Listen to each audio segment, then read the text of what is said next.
Good morning student.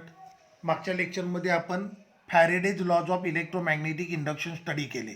मी एकदा ती revise करतो, मग पुढचा आपण लॉ चालू करूयात, Lenz law. So Faraday first law होता, when magnetic flux associated with coil will change E M F will induce in coil. Second law होता, when magnetic induce E M F last until change in magnetic flux will continue. आणि third law होता, induce E M F is directly proportional to rate of change of magnetic flux. मग त्याच्यावरनं आपण induce E M एफचा formula obtain केला होता, E is equal to d phi upon d T.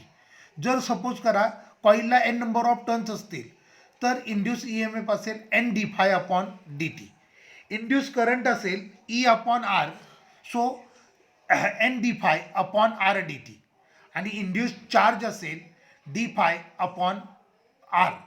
हा झाला इंड्यूस चार्ज.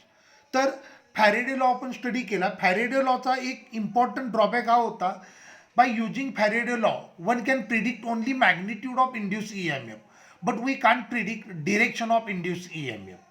आता एखादं सर्किट असेल, त्या सर्किटच्या सोबतचं मॅग्नेटिक फ्लक्स चेंज झालं की त्याच्यामध्ये ई एम एफ इंड्यूस होईल आणि सर्किटमधून करंट फ्लो होईल, बरोबर आहे. मग फॅरेडे लॉ यूज केला तर करंट एक्झॅक्टली कोणत्या डिरेक्शननं फ्लो होतोय, whether it is in clockwise direction or anti clockwise direction, ते आपल्याला सांगता येत नव्हतं. मग ते सांगण्यासाठी आपण जो लॉ यूज केला आहे तो म्हणजे लेंज लॉ. हा थेरॉटिकल लॉ आहे. तर लेंज लॉचं स्टेटमेंट मी सांगतो, direction of induced E M F and hence induced current is such that it will oppose the cause which produce it. मी पुन्हा रिपीट करतो, direction of induced EMF and hence induced current is such that it will oppose the cause which produce it. सर्किटमध्ये EMF induce झाला, त्याची polarity अशी असेल की ज्या रिजनमुळं तो प्रोड्यूस झाला त्या रिजनला तो अपोज करेल. Okay, polarity of induced EMF is such that it will oppose the cause which produce it.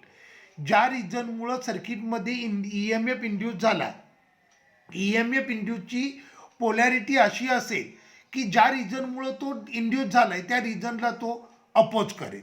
कसं, आता बघा, माझ्याकडे ही कॉईल आहे,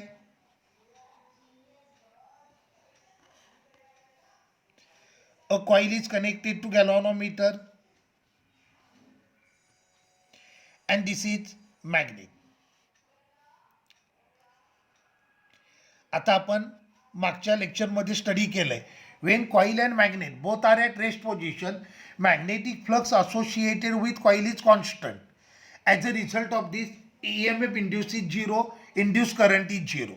नाव we start moving north pole of magnet towards coil. We start moving north pole of magnet towards coil. Due to motion of north pole, magnetic flux associated with coil will change and EMF will induced in coil. Polarity of EMF is such that, आता बघा, कॉईलमध्ये EMF induce झाला की कॉईलमधून current pass होईल, induce current pass होईल आणि ही coil behaves करेल just like magnetic dipole. आता हा जर मॅग्नेटिक डायपोल असेल तर त्याला दोन पोल असणार आहेत, नॉर्थ पोल आणि south pole.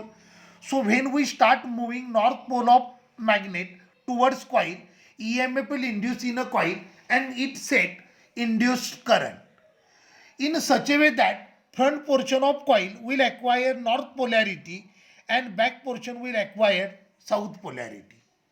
In between north pole and north pole there is a repulsive force, so motion of magnet will oppose. लक्षात आलं? and current flows in anti-clockwise direction. आता बघा, कॉईलमध्ये ई एम एफ इंड्यूस होण्याचं reason काय होतं, motion of north pole towards coil. E M F induce झाल्यानंतर त्यानं करंटला असं सेट केलं की ज्या रिजनमुळं तो डेव्हलप झालाय त्या रिजनला त्यानं अपोज केलं. आता या केसमध्ये रिजन काय होतं, ई एम एफ इंड्यूस होण्याचं रिजन होतं motion of north pole towards coil. तर करंट या कॉईलमधून असा फ्लो झाला की कॉईलच्या फ्रंट साईडला नॉर्थ पोलॅरिटी आली, बॅक साईडला साऊथ पोलॅरिटी आली. In between north pole and north pole there is repulsive force, so motion of magnet will oppose. So EMF induce याची डिरेक्शन अशी असेल, याची पोलॅरिटी अशी असेल की ज्या रिजनमुळं तो इंड्यूस झाला त्या रिजनला तो काय करेल, अपोज करेल. कळलं? मी पुन्हा एकदा रिपीट करतो. when we start moving north pole of coil towards north pole of magnet towards coil, magnetic flux associated with coil will change and EMF will induce in coil. आता कॉईल मध्ये EMF induce होण्याचं reason काय आहे, motion of north pole towards coil. Okay, EMF induce will set a current in a coil in such a way that front portion of coil will acquire north polarity and back portion will acquire south polarity. In between north and north pole there is repulsive force, therefore motion of magnet will oppose. Okay, and current flows in anti-clockwise direction. आपण मागच्या लेक्चरमध्ये study केले magnetic इफेक्टमध्ये, Imran चाचा मनाएंगे फिर से ईद फिरोज के साथ. Okay, current जर clockwise असेल तर मॅग्नेटिक फील्ड इनवर्ड असताना फ्रंट पोर्शन असतो, त्याची पोलॅरिटी कोणती असते, फ्रंट फेस कोणता असतो, साऊथ असतो. आता इथे फ्रंट फेस नॉर्थ आला, याचा अर्थ करंट कसा असेल, अँटी क्लॉकवाईज डिरेक्शनला असेल. लक्षात आलं का? आता दुसरं एक्झाम्पल बघा.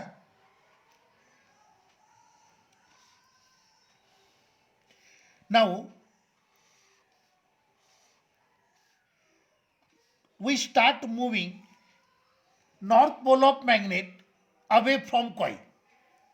Again EMF will in magnetic flux associated will coil will change and EMF will induce in coil.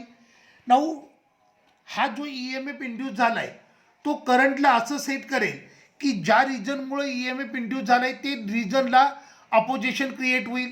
आता या केसमध्ये EMF इंड्यूस होण्याचं रिजन काय होतं, motion of north pole away from coil. बरोबर आहे. मग EMF इंड्यूस झाल्यानंतर तो करंटला असं सेट करेल, करंटची डिरेक्शन अशी सेट करेल की कॉईलची फ्रंट साईडची पोलॅरिटी असेल ती साऊथ असेल आणि बॅक साईडची पोलॅरिटी नॉर्थ असेल. Front portion of coil will acquire south polarity, back portion will acquire north polarity. In between north and south pole there is attractive force, due to attractive force motion of magnet will oppose. लक्षात आलं? बघा, दोन्ही केसमध्ये ज्या रिजनमुळं EMF induce झाला होता, EMF induce झाल्यानंतर त्यानं करंटला असं सेट केलं की ज्या रिजनमुळं EMF इंड्यूस झालं त्या रिजनला अपोजिशन क्रिएट झालं. So this is Lenz law. Direction of induced EMF will be such that it will oppose the cause which produce it. पहिल्या केसमध्ये EMF इंड्यूस होण्याचं कॉज होतं motion of north pole towards coil. तर त्या केसमध्ये current असा adjust झाला की कॉईलच्या फ्रंट साईडला नॉर्थ पोलॅरिटी आली, बॅकला साऊथ पोलॅरिटी आली. नॉर्थ आणि नॉर्थ पोलमध्ये रिपल्शन असेल, मोशन ऑफ मॅग्नेटला अपोजिशन क्रिएट झालं. म्हणजे ज्या रिजनमुळं EMF इंड्यूस झाला होता त्या रिजनला अपोजिशन क्रिएट झालं. सेकंड केसमध्ये north pole of coil is moving away from north pole of magnet is moving away from coil. Again magnetic flux associated with coil will change and EMF will induce. Second केसमध्ये EMF induce होण्याचं reason काय होतं, motion of north pole away from coil. बरोबर आहे. तर EMF induce झाल्यावर त्यानं करंटला असं सेट केलं की कॉईलच्या फ्रंट साईडला साऊथ पोलॅरिटी आली, बॅक साईडला नॉर्थ पोलॅरिटी आली. साऊथ आणि नॉर्थमध्ये अट्रॅक्टिव्ह फोर्स असेल, motion of magnet will oppose and current flows in clockwise direction. हे current flows clockwise anti clockwise कशावरून सांगितलं, इम्रान चाचा मनाएंगे फिर से ईद फिरोज के साथ. फ्रंट पेज जर साऊथ असेल तर करंट कसा असेल, क्लॉकवाईज. आणि फ्रंट पेज जर नॉर्थ असेल तर करंट कसा असेल, अँटी क्लॉकवाईज. तर हा लेंझ लॉ. लक्षात आलं? मग एक्झामला state and prove Lenz law येईल, त्यावेळेला तुम्हाला हे दोन डायग्राम ड्रॉ करून दोन केस एक्सप्लेन करायचे आहेत. तर मी पुन्हा एकदा शॉर्टमध्ये ते रिवाईज करतो. लेंझ लॉचं statement, direction of induced EMF and induced current is such that it will oppose the cause which produce it. Okay. Initially we have a coil and magnet. Initially both are at rest position. Magnetic flux associated with coil is constant, so EMF induced is 0. When north pole is moved towards coil, magnetic flux associated with coil will change and EMF will induce in it.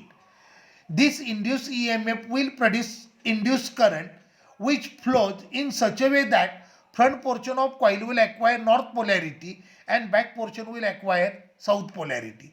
In between north and north pole there is repulsive force, so motion of magnet will oppose and current flows in anti-clockwise direction. लक्षात आलं. पहिल्या केसमध्ये EMF induce होण्याचं reason काय होतं, motion of north pole towards coil. तर current असा set झाला किंवा इंड्यूस EMFनं करंटला असं सेट केलं की ज्या रिजनमुळे EMF इंड्यूस झालाय त्याला अपोजिशन क्रिएट झालं. सेकंड केसमध्ये बघा, when north pole of coil is moving away from north pole of magnet is moving away from coil, again magnetic flux associated with coil will change and EMF will induce in it. Polarity of induced EMF will be such that front portion of coil will acquire south polarity and back portion will acquire north polarity. In between south and north pole there is attractive force. As a result of this, motion of magnet will oppose and current flows in clockwise direction. आता second केसमध्ये EMF induce होण्याचं reason काय होतं, motion of north pole away from coil. तर EMF induce EMFच्या polarity अशा set झाल्या की ज्या रिजनमुळं तो EMF इंड्यूस झाला होता त्या रिजनला अपोजिशन क्रिएट झालं. So this is Lenz law. Okay, Lenz law it is in accordance with law of conservation of energy. Okay, Lenz law is in accordance with law of conservation of energy. कसं ते बघूयात. आता बघा, initially पुन्हा same we have a coil and magnet.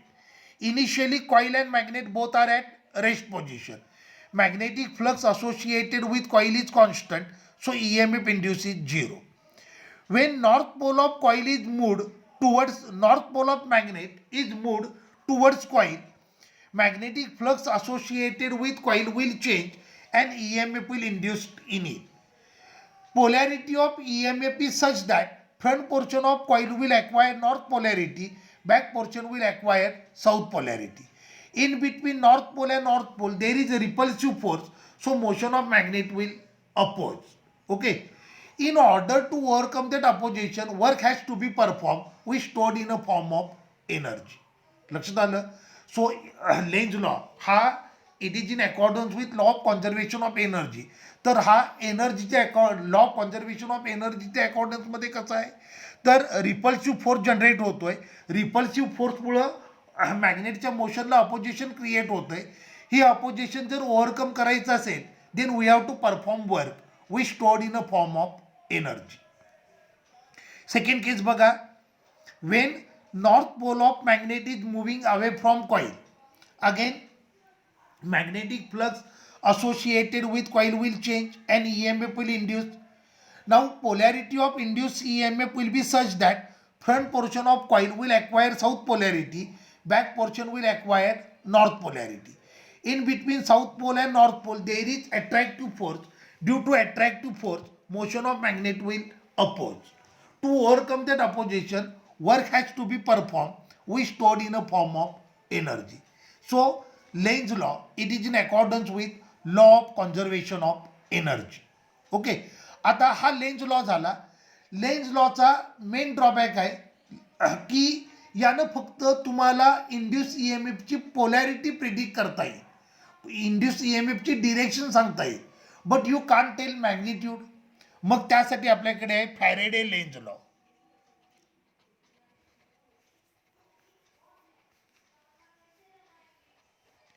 Faraday-Lenz law. So according to Faraday-Lenz law, induced EMF is directly proportional to negative rate of change of magnetic flux. According to Faraday-Lenz law, induced EMF is directly proportional to negative rate of change of magnetic flux. आता negative rate म्हणजेच rate of decrease, त्यामुळे याला असं म्हटलं तरी चालेल, induced EMF is directly proportional to rate of decrease of magnetic flux. So E is equal to minus d phi upon dt. E is equal to minus d phi upon dt. This is Faraday-Lenz law. Induced EMF is directly proportional to negative rate of change of magnetic flux. So E is equal to minus d∅/dt. तुम्हाला negative rate of change असं म्हणायचं नसेल तर तुम्ही असं म्हटलं तरी चालेल, induce EMF is directly proportional to rate of decrease of magnetic flux. लक्षात आलं? मायनस d∅/dt याला एकतर तुम्ही negative rate of change of magnetic flux म्हणा किंवा rate of decrease of magnetic flux म्हणा. ओके, आता पुढचा पॉईंट आहे तो म्हणजे methods of inducing EMF in a coil. आता आपण पहिल्या लेक्चरमध्ये स्टडी केलंय, EMF इंड्यूस करायचा असेल तर मॅग्नेटिक फ्लक्स चेंज व्हायला पाहिजे. जोपर्यंत मॅग्नेटिक फ्लक्स कॉन्स्टंट असेल इंड्यूस EMF 0 असेल. एखाद्या सर्किटमध्ये जर आपल्याला EMF इंड्यूस करायचा असेल then we have to change magnetic flux. आता मॅग्नेटिक फ्लक्सचा फॉर्म्युला असतो vector B dot vector A. So phi is equal to BA cos theta. मग फ्लक्स कसं चेंज होईल? एक तर तुम्हाला मॅग्नेटिक फील्ड चेंज करावं लागेल. सो when magnetic field will change then flux will change and EMF will induce in a coil. किंवा तुम्हाला एरिया ऑफ कॉईल चेंज करावं लागेल. Area of coil associated with magnetic field हा जर चेंज केला तर ऑब्व्हियसली मॅग्नेटिक फ्लक्स चेंज होईल आणि EMF इंड्यूस होईल. बरोबर आहे. आणि थीटा चेंज केला तर थीटा म्हणजे orientation of coil with respect to magnetic field. If you are going to change orientation of coil with respect to magnetic field then also magnetic flux will change and EMF will induce. तर सर्किटमध्ये EMF induce करायच्या 3 method असतात. पहिली method असते by changing magnetic field we can change magnetic flux. So EMF will induce in a coil. By changing effective area of coil with respect to magnetic field we can change magnetic flux. As a result of this EMF will induce in a circuit. आणि third असेल by changing theta. By changing orientation of coil with respect to magnetic field we can change magnetic flux. So EMF will induce in a coil. Okay, आता बघा, आपल्याला effective area जर change करायचा असेल तर obviously कॉईलला तुम्हाला move करावं लागेल इनटू द मॅग्नेटिक फील्ड और आउट ऑफ मॅग्नेटिक फील्ड. किंवा कंडक्टर असेल, इनिशियली कंडक्टर मॅग्नेटिक फील्डमध्ये असेल, त्या कंडक्टरला तुम्ही मॅग्नेटिक फील्डमधून जर मूव्ह केलं तर obviously due to motion of conductor magnetic flux associated with coil will change and EMF will induce. म्हणून ह्या इंड्यूस EMFला म्हणतात motional EMF.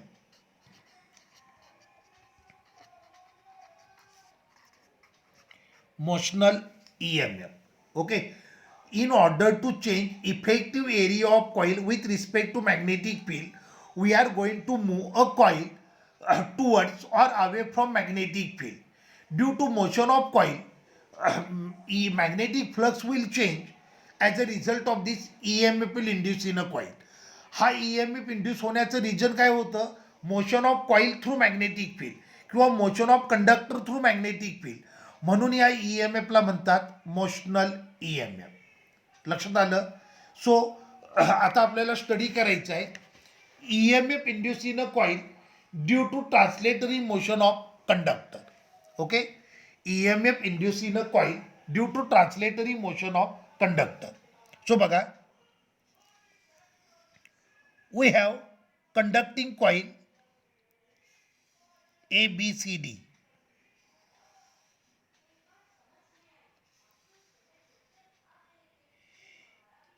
ABCD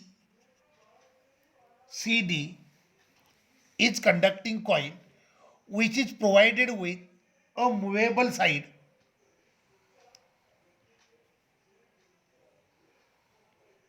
PQ. This coil is kept in uniform magnetic field.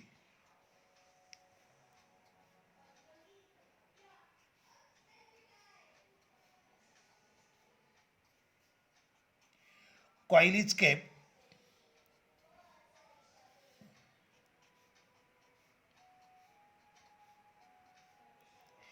in uniform magnetic field. Length of side BC is L and the length of side BP is X.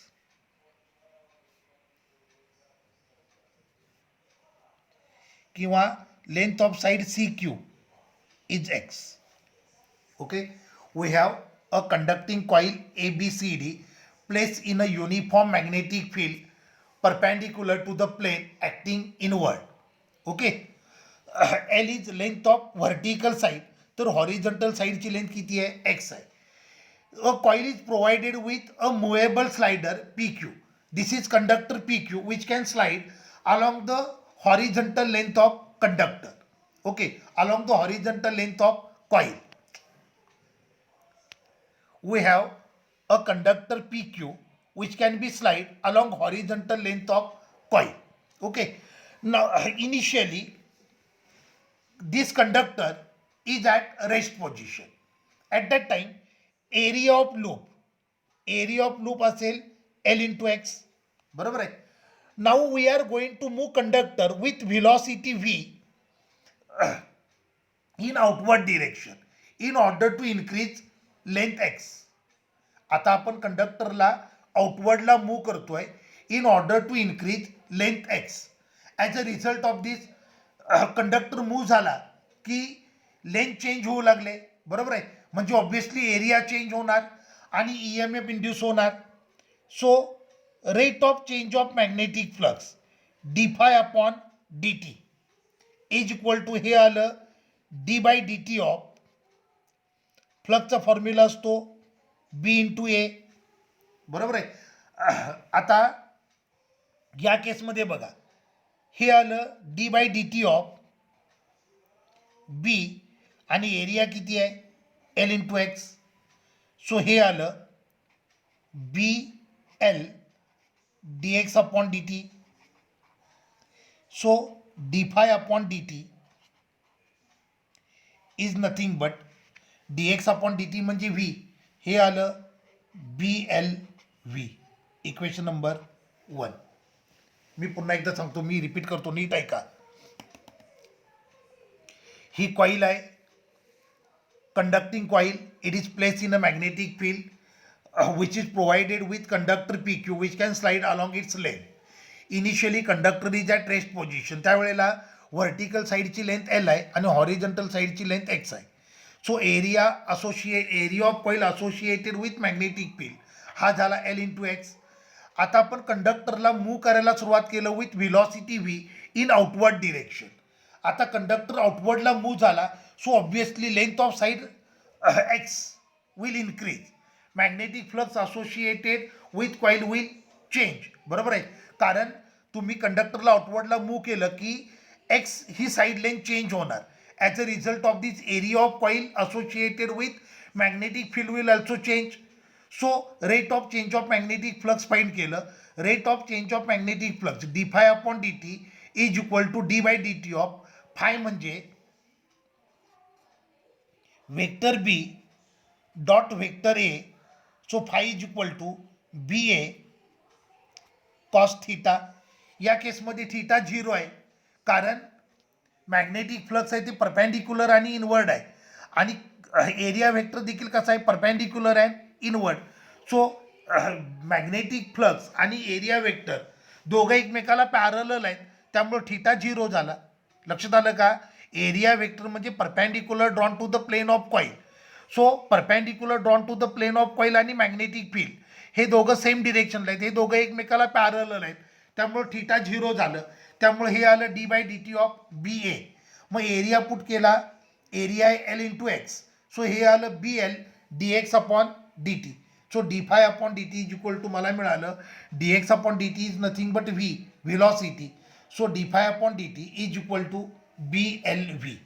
आता गंमत काय होते बघा. when you are going to move a conductor PQ with velocity V, magnetic flux associated with coil will change and EMF will induce in a coil. This induced EMF will set current in a coil. When current will flow through a coil, मी काय म्हणतो नीट ऐका. when current will flow through a coil, coil will experience magnetic force. आता according to Fleming left hand rule horizontal साईडवरचे force असणार आहेत. They are acting along same line in opposite direction, so they will cancel with each other. तर side BC वरचा magnetic force असेल तो असेल perpendicular to the length in outward direction. आता हा अनबॅलन्स फोर्स आहे. हे दोन फोर्स बॅलन्स फोर्स आहेत, एकमेकाला बॅलन्स करतील आणि कॅन्सल होतील. हा अनबॅलन्स फोर्स आहे. मी पुन्हा एकदा सेम पॉईंट रिपीट करतो. Wien conductor is moved with velocity V, magnetic flux associated with coil will change and EMF will induce in a coil. Due to induced EMF, induced current will flow through a coil and coil will experience magnetic force. Okay. Horizontal साईडवरचे force असतील ते एकाच लाईनला आहेत in opposite direction, so they will cancel with each other. Side B C वरचा magnetic force असणार आहे तो आउटवर्ड असणार आहे according to Fleming's left hand rule. हा अनबॅलन्स फोर्स आहे, हा कंडक्टरच्या मोशनला अपोज करेल. So magnetic force vector F is equal to Q into vector V cross vector B. So F is equal to Q V B sine theta.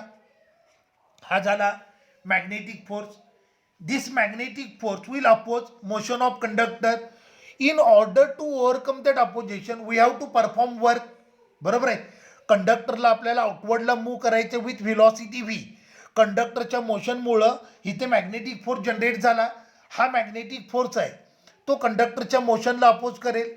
हे opposition जर overcome करायचं असेल तर we have to perform work.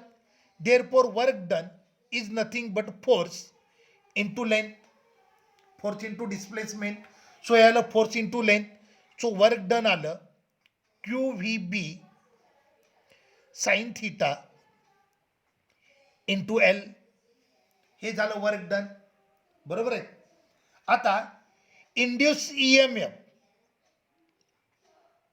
Basic formula असणार आहे voltage divided by charge, work divided by charge. EMF म्हणजे voltage. व्होल्टेजचा basic formula काय असतो? व्होल्टेज म्हणजे वर्क डिवायडेड बाय चार्ज. मग वर्कची व्हॅल्यू पुट करतो.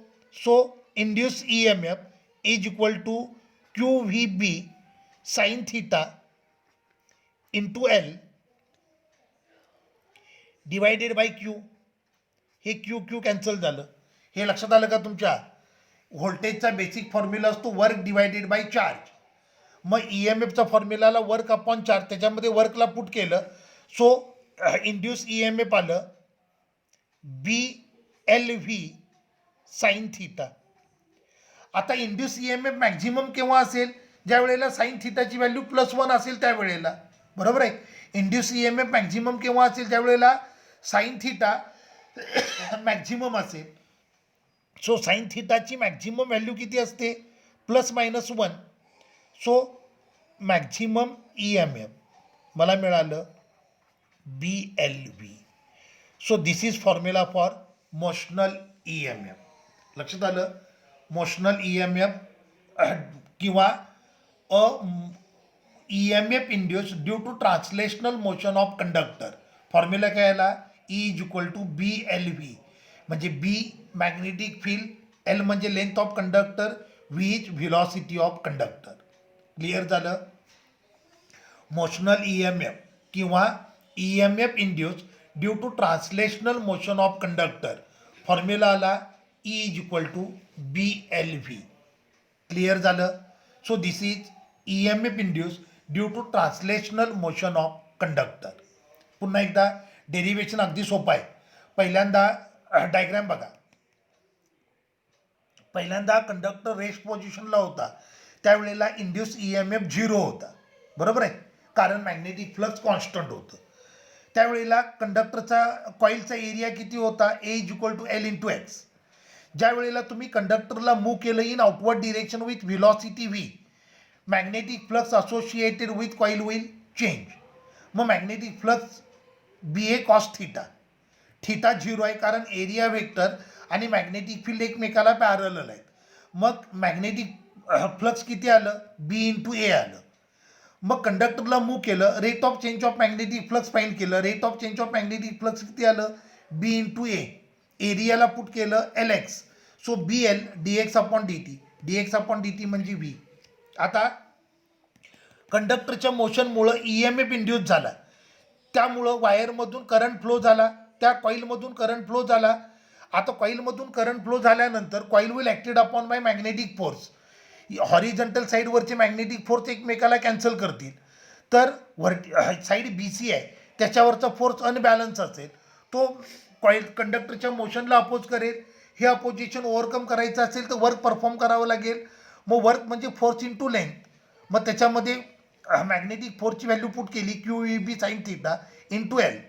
ई एम एफचा बेसिक फॉर्म्युला असतो E M F is equal to work divided by charge. मग त्याला पुट केल्यानंतर मला ई एम एफचा फॉर्म्युला मिळाला B L V sine theta. Okay, theta sine theta maximum असेल तर त्याची व्हॅल्यू येणार ±1. मग maximum induce E M F आला बी एल व्ही. ठीक आहे, थांबूया. पुढच्या लेक्चरला नेक्स्ट पॉईंट स्टडी करूयात.